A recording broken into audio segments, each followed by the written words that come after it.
Hi, it's Dave here. This is my wife, Kathy. Hello. This is the Cinemile. It's the podcast where we walk home from the movies. Today we're going to see a movie called Joker, Folie à Deux. It's a French movie. It's an obscure French art house movie. Not many people have heard about it. Right. What does folie mean? Folie, I know, not because I speak French, but because I looked it up. Great. It means, Folie à Deux means the madness of two. Oh, okay. Yeah. Right. Because, do you know much about this movie? Do you know who's in it and what's happening? And Lady Gaga's in it. Yep. I know it's a musical. Yeah. I know that has struck fear deep into my heart. Do you? Why? I don't know if I'm ready to hear Joaquin Phoenix singing. He played Johnny Cash, man. Oh yeah. He can sing. I forgot about that. And he was really good. Okay. Although I did read, this isn't a spoiler, but the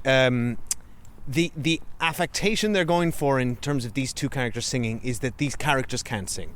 Right, okay. So we're not going to be hearing, I believe, belting, amazing performances. They're going to be deliberately off key, because I saw a quote from Lady Gaga saying she had to kind of untrain herself. Wow, okay. How to sing, which was an interesting challenge. I can't believe I forgot he was Johnny Cash. He was very good in that. Yeah, look, I have a bit of the fear because I really didn't like the first movie. However, I now can't remember the first movie, which leads me more optimistic. And I heard Joaquin Phoenix on Soundtracking, the brilliant Edith Bowman film score podcast, talking about the music of the movie, and it sounded very interesting. And I love musicals, so in that sense, and it's a jukebox musical. I'm afraid of it, but I'm also kind of interested to see how they do it. When I first heard that it was a musical, my eyes rolled back in my head. But now that I'm past that reaction, I am excited that it's going to be something different. I'd hate to just be going to another Joker movie. The first one was bad enough. That's interesting, because when I first heard it was a musical, my eyes rolled forward in my head. What does that mean? I don't know. What's the opposite of that phrase? Because I was basically you were Bob sat from up. Beetlejuice. I sat. Yeah, exactly. I paid attention. I was because when I heard this be announced, I was just oh, please. Why? And what's interesting is that I read that Todd Phillips also said it was not meant to have a sequel. He didn't want to direct a sequel. This is all driven by Joaquin Phoenix, who apparently had a dream about the plot of this movie, which already has me nervous. Yeah, the man commits. When you have a screenplay based off Joaquin Phoenix's dreams, we're in trouble town. I think I've blocked the first movie from my memory. All I can remember about it is that loads of people wrote us nasty things when we didn't like it. Did they? I thought that was Once Upon a Time in Hollywood. Did we get some? Yeah. Both movies. I feel like that's the same fan base. But for everything that was wrong with the first one that I can't remember, except kind of the feeling of sadness I had leaving it, Joaquin Phoenix is amazing. He's a star. Lady Gaga I really enjoyed in A Star Is Born. Oh yeah. She's really good. She can sing in that one. I know what you thought of Joker, because I just went back and listened to our episode from 5 years ago, because I couldn't remember what I thought about it at the time. And what's interesting is that my feelings have changed massively over the five. So that's one of the interesting things about this podcast is you haven't seen it again. No, I haven't. But my feelings towards the film have changed over the 5-year distance from it. Okay. As in, you get the instant reaction where we come out and we're trying to process our thoughts, and then you sit with a film for a while and you sit with its sort of cultural impact or whatever. And it has left me in the last 5 years feeling I animosity towards the film Joker. I don't. Did you not have that when we came out? No, when I came out, listening back, I said I thought that was brilliant. I acknowledge how brilliant it is. But then I went on in great detail to list out all the problems I had with it, which I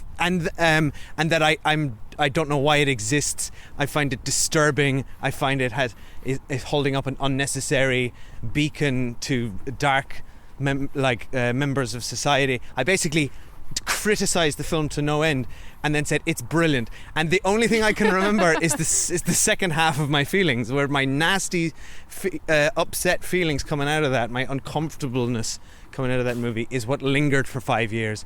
And I think, looking back, I think what I was trying to say was I think it is technically very accomplished. It's a very stylish looking movie, and this one looks to be very much the same. I'm sure it will be, but let's go see it. Oh yeah, sorry. Instead of hearing you review your old review. Yeah.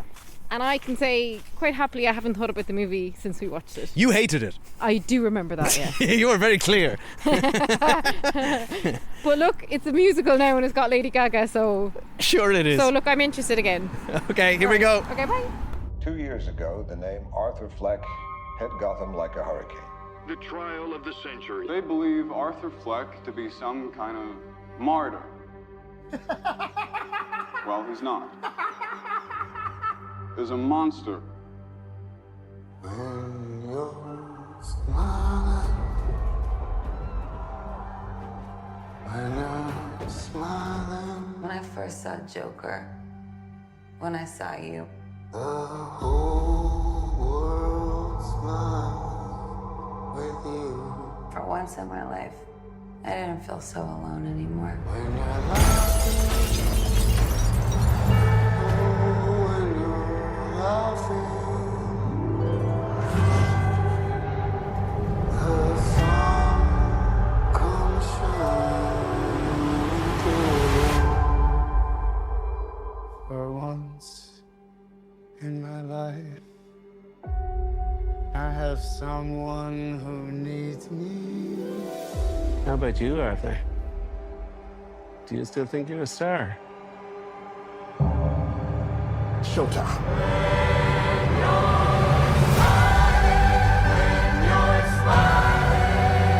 The whole world smiles with you.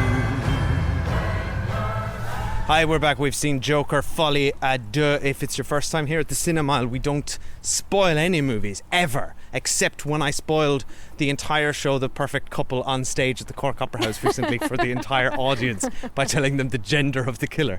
And I apologise again to everyone for that. But we will warn you when we're going to Spoiler Street, which is where we will spoil all the juicy details of Joker, Folie à Deux. So, Kathy, what do you think about that movie? Without spoilers. So I kind of feel like it's a movie in two parts. A deux part? Yeah, it's a Folie à Deux, if you were to ask me. So the first, roughly, maybe like half of the movie, first and second act, I guess, I was shocked at how much I was enjoying myself, like pleasantly surprised. I love the musical. How they bring the musical plot in is really well done.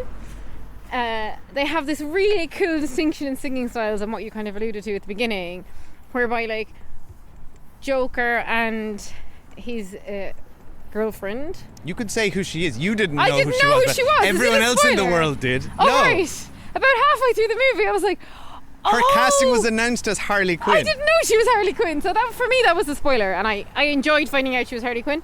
Anyway, when they're singing themselves in the real world, they're not very good singers, but then when they're singing in like their fantasy world, they're amazing. And I thought that was really cool, the juxtaposition.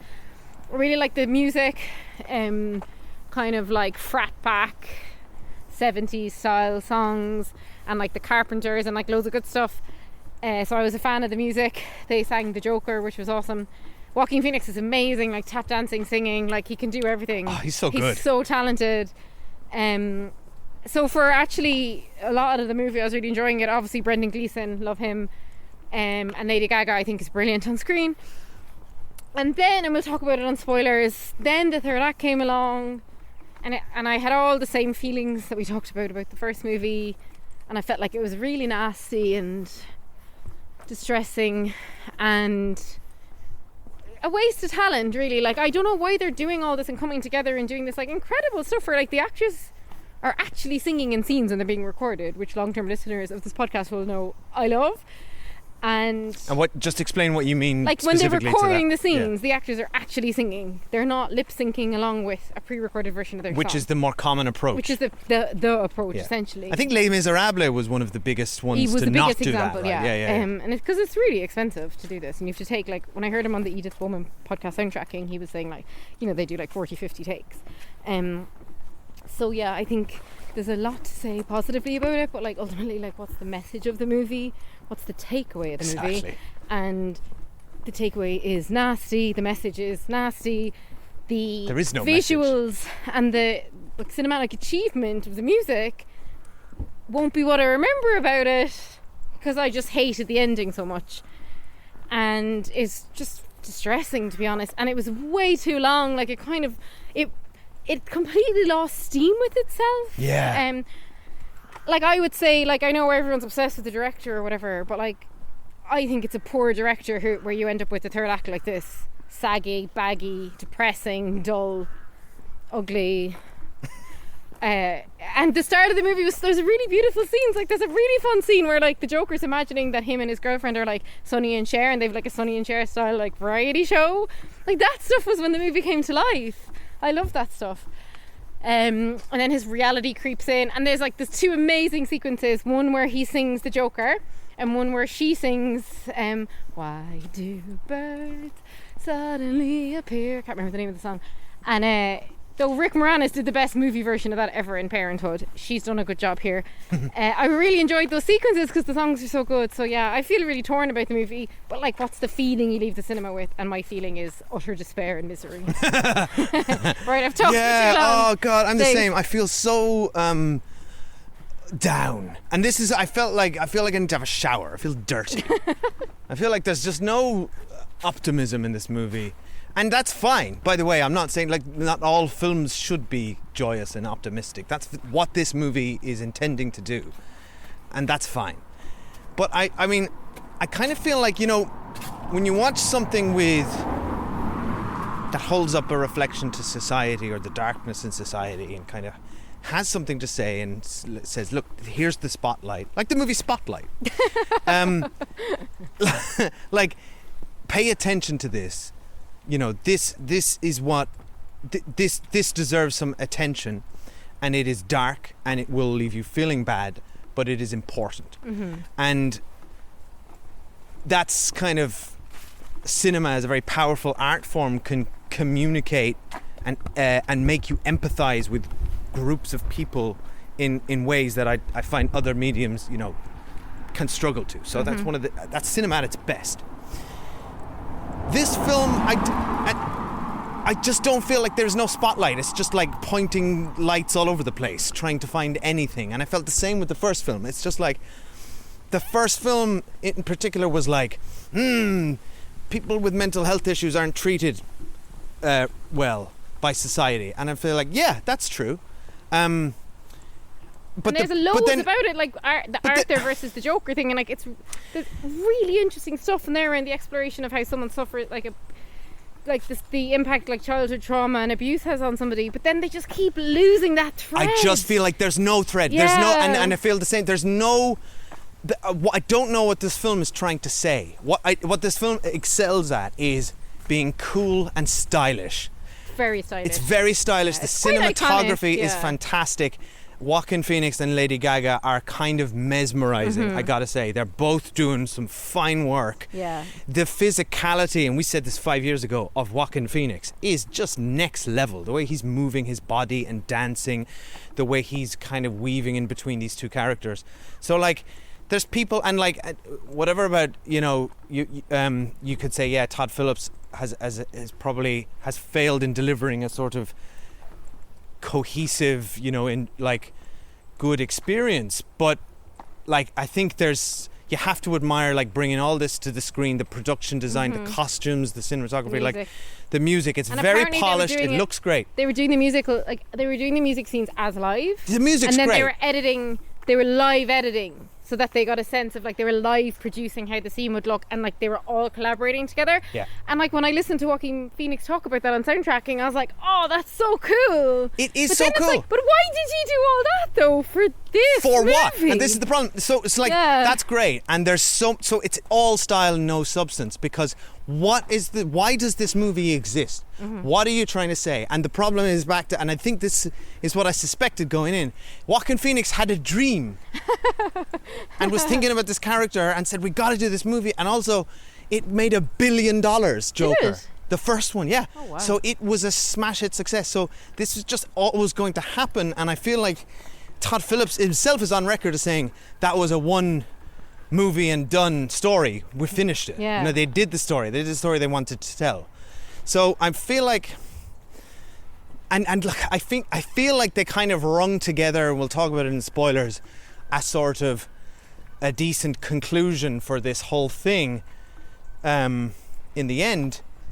but it's left me feeling hollow. Left me feel, and I'm totally on the same page as you. Just like gross, cynical, dirty. You like the musical stuff though. I thought the musical stuff was great, fantastic. So and I had the same sort of journey that you had in this film. we turned to each other and we're like, oh, this is fun. I'm vibing with this. It's interesting. But I'm just like, I need something a bit more. Yeah. And I just feel like this is very hollow. Yeah, I agree. And I think we should go to spoilers to talk about it, because there's loads I want to talk about in the third act in particular. And I don't want to spoil anything. But before we talk about spoilers, we're going to take a quick break and we shall be back on Spoiler Street. Okay, so before we get onto Spoiler Street for Joker Folie, quick shout out to all of our lovely patrons over at patreon.com/the Cinemile who continue to support us, and we love them and they love us, or at least they must if they are doing that. They're like the biggest, you know the way like the internet can be kind of a nasty place? On Patreon there's like all the chat functions, and we just talk about movie and TVs. Occasionally a book might creep in, and everyone's just so nice and respectful and pleasant and like really good crack, and writes us most amazing insightful reviews of stuff. So they're smarter than us. and I deleted all my social media accounts this year, and I just go on our Patreon now. I made the bubble even smaller. It's the loveliest echo chamber. And so we're about to review The Penguin, which you're watching on Sky, also on HBO in the States. Speaking of unnecessary origin stories of Batman villains, but turns out this one's good. With famous Irish actors in them. We're obsessed with The Penguin. So we're not going to review it here, but we are going to review it over on Patreon. And we also just reviewed This Is Spinal Tap and Rebel Ridge. And so we do monthly retro movie reviews, lots of TV stuff. I'll probably bring myself to finish Rings of Power at some point. We'll talk about that. Kathy bowed out. Anyway, let's talk about Joker Folie 2. So I think firstly one thing that bothered me no end, and this is, as I acknowledge, a nitpick, but it just put me out. Here you go. Pulled me right out. So Joker Folie 2 presents that like Joker has become, in the time that he's been in prison, I think it's been a year or something, right? Arthur Fleck is it 2 years? He's become like a sort of a symbol for a movement. He's incredibly popular. There's been a TV movie made about him. I wanted to see the TV movie so bad. That would be funny. I think they need to deliver it to us as like extra content online or something. I would love there to was watch one this film isn't really trying to be funny too often, but there was one joke which did land for me very much so, when in the courtroom where the witness says that bad TV movie, and he looks back to Harley Quinn like, you said it was good. And she's like, no, it's great. And he's like, oh, phew. And I'm like, see, poor Arthur. Like, God bless him. Poor Arthur, though. I want to talk about that later. Like this whole like Arthur Fleck being a victim, and then the Joker. Go on, continue your previous point. So we're to believe that like this is like he's become this like huge star to the point where she's like infiltrating Arkham to get to know him and all this stuff, right? Okay, blah blah blah. And then she mentions the staircase. She said, I grew up in where you live. I've been to the staircase, right? Mm-hmm. And the staircase, for anyone who doesn't remember, is a real life location. Yeah, and then Joaquin Phoenix in the first film did a whole like cool dance down the staircase, did his big kick in the air. And to be fair to that movie, I think there are many like indelible images that were produced there, and the movements again that he does, like that leaning back, which he I think overdoes in this film. Lean back. I was like, how is that man still have a spine? I know, right? So he's just at all times, every time you look at him, he's in full crab. So it's and like find him on the ground. The staircase, became sort of very synonymous with that movie. It was on the poster, blah blah blah.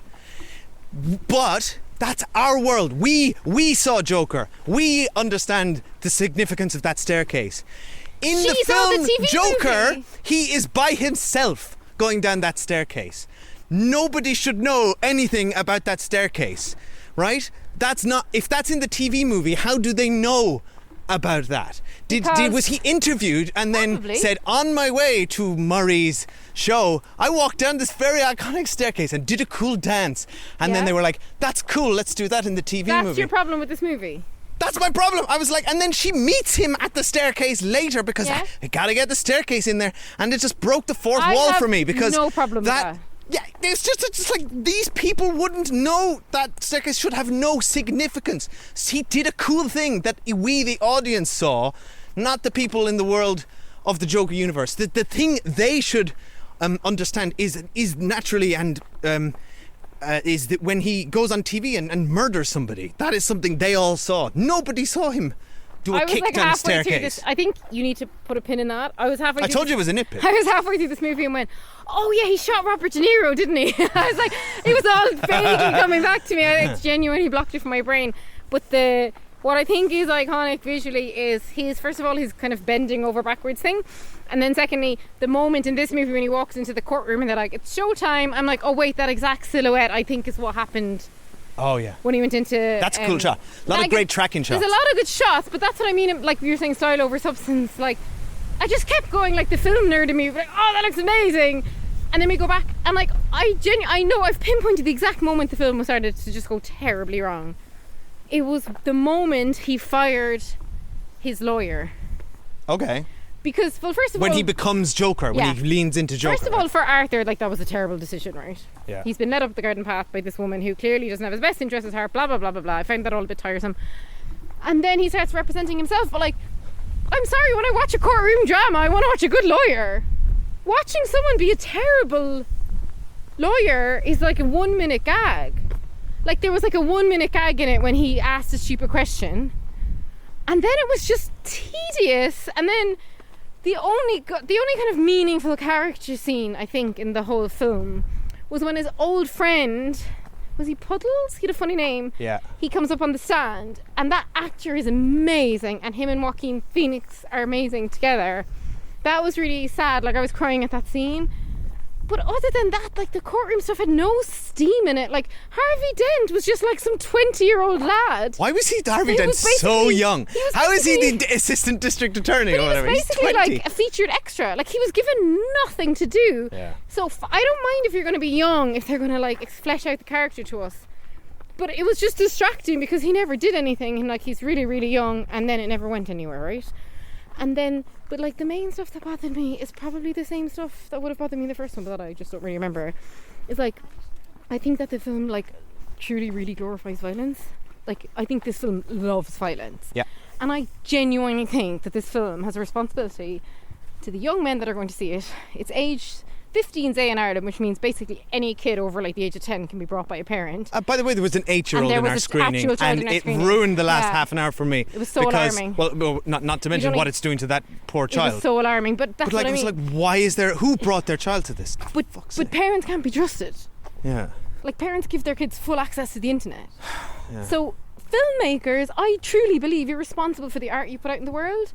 Yes. Why? Like that is the most. I was like, I cannot believe how good this scene is when Joaquin Phoenix was singing the Joker, right? Like that's like top 5 musical scenes to me in movie history. Yeah, it was cool. And then right at the end, he takes a baseball bat and just bashes someone's brains in, and it was so disgusting. And the film built a musical number up to it. And like, to me that's unforgivable.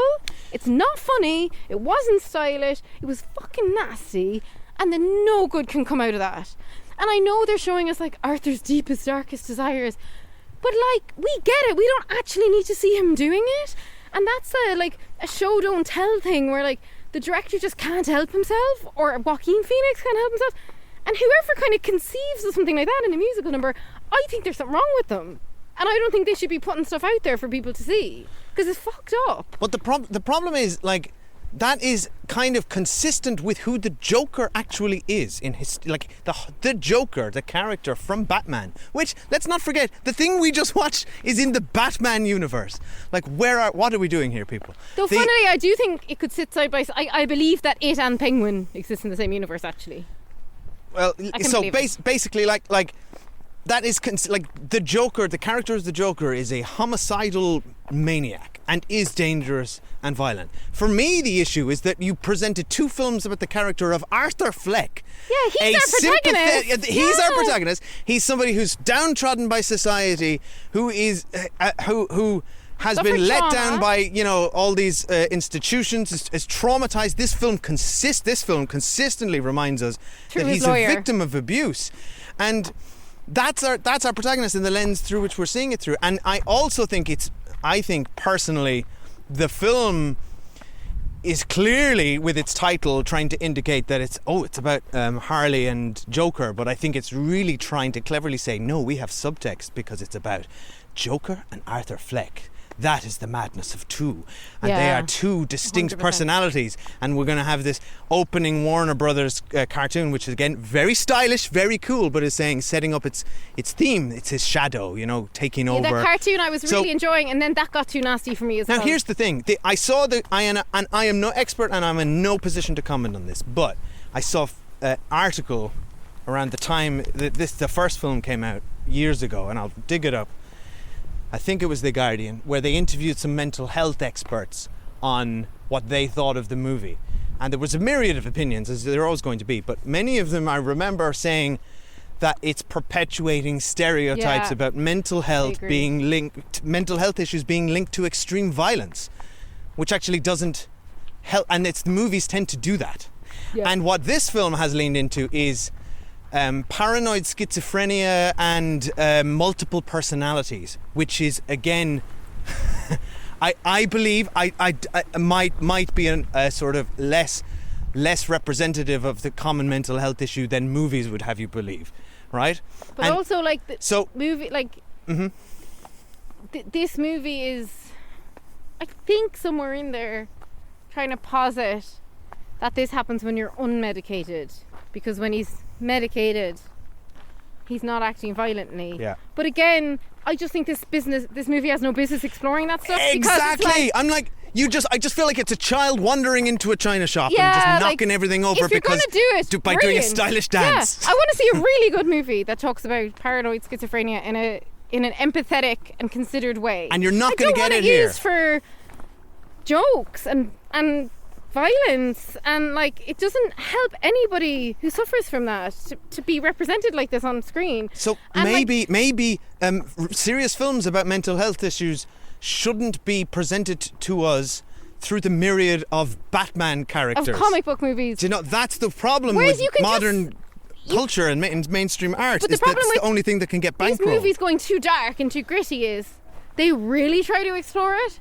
Like, it's totally fine on the surface to be like, oh, there's two people, there's Arthur and there's Joker, and when Arthur does this and Joker does that, you're like, I get it. It's like a light touch drawing of two characters in the same body. But this film tries to go into all the trauma stuff and like the medication and the violence, and then it ends up just in the end glorifying.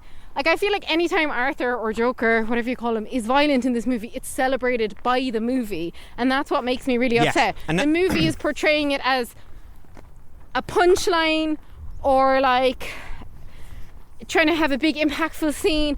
The movie's ultimate use of violence is nasty, cheap, and undercuts anything that the film's potentially tried to do around the trauma stuff. I agree with you, and I think this is a criticism that has been levied over the decades by Todd Mitchell and the Joker creators' absolute idol Martin Scorsese, who the first film completely aped, who has been criticised for glorifying mobsters and gang violence over the years. And I do believe that violence is glorified, and like, young men will be attracted to it. We all know what happens when people watch really violent content. Like, and we were at the cinema and it was really busy, and actually it was full of young men. That's the audience. I agree, and I think this is the problem. And I believe personally, I'm not the hugest fan of the gangster genre or a lot of the Scorsese stuff, but like, for instance, Goodfellas is a fantastic film, and I believe Scorsese is not intending to glorify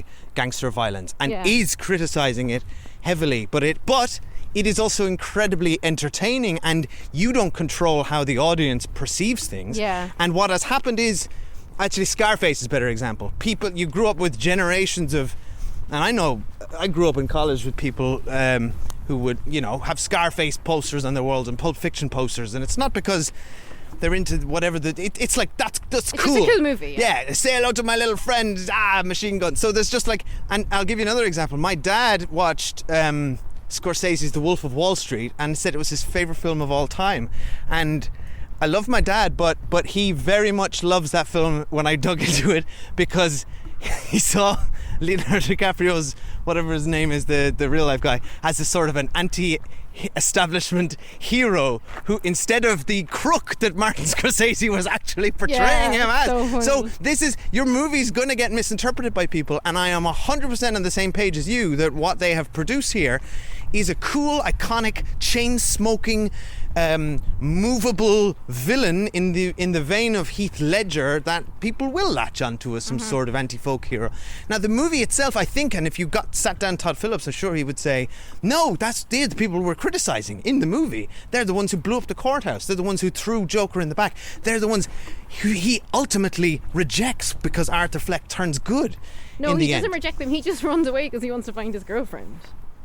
Yeah, I know. He just becomes a pathetic, lovelorn. I just don't feel like Arthur Fleck's character arc is particularly compelling or interesting. And the other issue is the movie's clearly saying, you know, he has rejected this Joker persona. He's trying to move away from it, but it's too late. It's too big. It's a movement. Yeah, the movie is and I do kind of think it's an interesting idea that no, Arthur Fleck was never the Joker. Gotham's Joker is an idea. That, if you think of it that way, like Arthur Fleck doesn't go on to fight Batman in very interesting, elaborate circumstances. That never happened and was never going to happen. He was just a guy that invented an idea that took off. That's and really interesting. Someone else who shivs him, for instance, or anyone else can be the Joker. You know, I hadn't thought about that. I'd never crossed my mind that he hadn't fought Batman. That's an interesting concept. That is an interesting concept. But but it's incredibly cynical. Yeah. It's incredibly cynical that the end of this movie is just. The guy with mental health issues who ultimately rejected his, quote unquote, like dark side, is murdered, and the movement is going to sweep across Gotham City, is ridden by crime. When you have a movie with villains and no heroes, it's just and you want to go really deep down in the muck, you don't leave the audience coming away feeling good. Where this film ended with him being shanked while someone laughed, and he lay on the ground in a pool of his own blood with his eyes open looking at the screen, I am like, what am I watching? And don't forget, an 8-year-old saw that. I mean, in the room we were. The extra layer for us with the kid in there was tipping us over the edge. I'm just such a foul mood. Yeah. When you think of a few years ago, the Batman with the Matt Reeves film, which also I would say wanted to go play in the muck, like because that's what DC fans apparently want, is just dirt and grime and reality. And I don't mind grime and reality. Like even when you think back to like whatever. The 1980s movies with Michael Keaton, like they were a bit grimy. Yeah, but they're silly. They're pantomimes. Yeah. Well, anyway, look, my point is that film ends on an it is dirty. It's about a serial killer, and then spoilers for that movie. Oh yeah, sorry, I won't spoil the movie, but it ends in a very optimistic note with a beautiful visual image of Batman like leading people towards a better future. That's kind of what I want from. That's what superheroes are supposed to be. Yeah, but they're supposed to be. Yeah, but Joker's not a superhero though. I know, but that's what I mean. This is a movie with no heroes. Do you know who the hero was? Where the hero was the guy that invented the joke. Anyway, the hero is the lawyer who got the arse at the end of Act 2 and we never saw again. Yeah. She was the hero. She was trying really hard to she was saying to him, get a good outcome for Arthur. But even what annoyed me about it though was like, I mean, we know that Arthur's supposed to have like low intelligence and like be kind of infant-like, and he's never had a girlfriend before, and so he's of course very, very easily led by Lady Gaga. But I kind of dislike then that the film's like, the film's kind of like, if it wasn't for Harley Quinn's bad influence, Arthur might have been okay, you know? The film's almost trying to let him off the hook a bit, because it's like, he was going down the right path, and then this witch came along and like manipulated him, and I don't know, I kind of felt like I don't really know what was going on with her character. Like did it make any sense for her? By the way, I love how the film became a musical, which is the moment that they met in a singing class. I think that's such a great way to turn a regular film into a musical. I think that's an outstanding idea. That was clever. But like, she's checked herself into the low security version of Arkham. What were the chances that she was ever going to see Arthur Fleck, who's in the high security? Like, that plan makes no sense. Yeah, he happened to walk you're right. Her plan was totally reliant on one of the guards wanting to be a singer. Because he's Irish, which I loved. Because honestly, put any Irish person in a singing class and they will hog the class. But her plan didn't really stack up.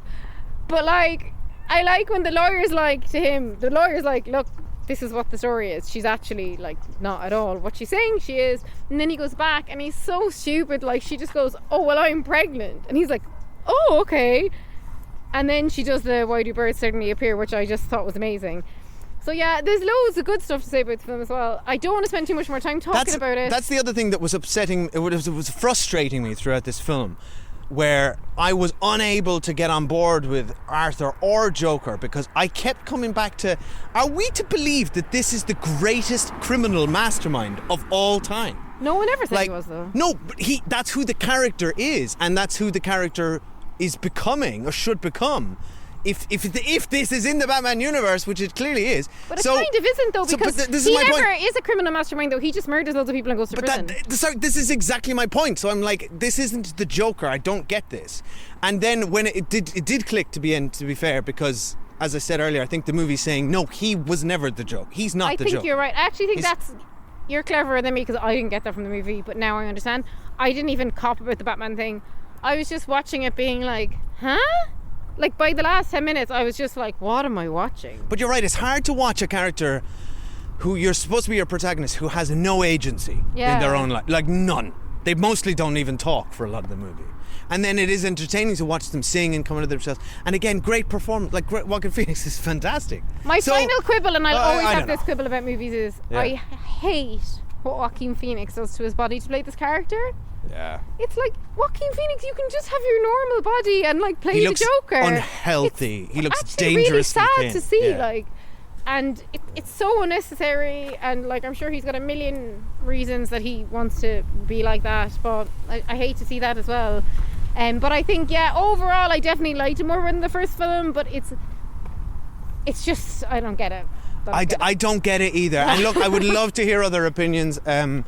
Please do message us. We're at The Cinemile on Letterboxd, Instagram, on YouTube, and you can email us thecinemile@gmail.com. We do love getting emails. But maybe just come over to Patreon and we'll talk about the Penguin, which is much more fun. That's where it's at. Yeah, the Penguin's where it's at. The Penguin has a bit of... Anyway, save that for the Patreon. We save that for anyway, the I'm sick of talking about this and I feel down. No. Because I think that's what the movie wanted us to feel. I don't know what the movie wants. I don't know what this movie wants. Why is this here? But I do have a question for you. What? Joker Folie à trois. Do birds suddenly appear? I'm not singing that. This is Folie à un. You are near. All right. I'm the Brendan Gleeson of this movie. I'm like, let me sing. Do you know which one I thought was really good? That bit was good, but I really thought the scene where he's singing For Once in My Life. Oh, that was the one. I couldn't remember it. That was when I would turn to you and I was like, this movie's amazing. It was great. And again, the way they tracked the blocking of that, the way they tracked him around that room, and the way his performance builds. The only issue I had with it was when it snaps and it's like, no, it's in his head. No, I actually needed that because I thought he was doing it. Right. So I needed the movie to make it very clear to me, oh, that's a fantasy, because I wouldn't have gotten it. It was cool. It was so cool. And actually, when I heard him on the Soundtracking podcast, fair play to her, she only had him for 15 minutes and she got so much out of him. But he was saying that in the first film, once he did something kind of unplanned and like super cool, this like move, and the director was like, wait, we'd no camera on you, why'd you do that? And he goes, oh, I don't know, because he's such a good actor, he just like tries things in scenes. And it's like very collaborative.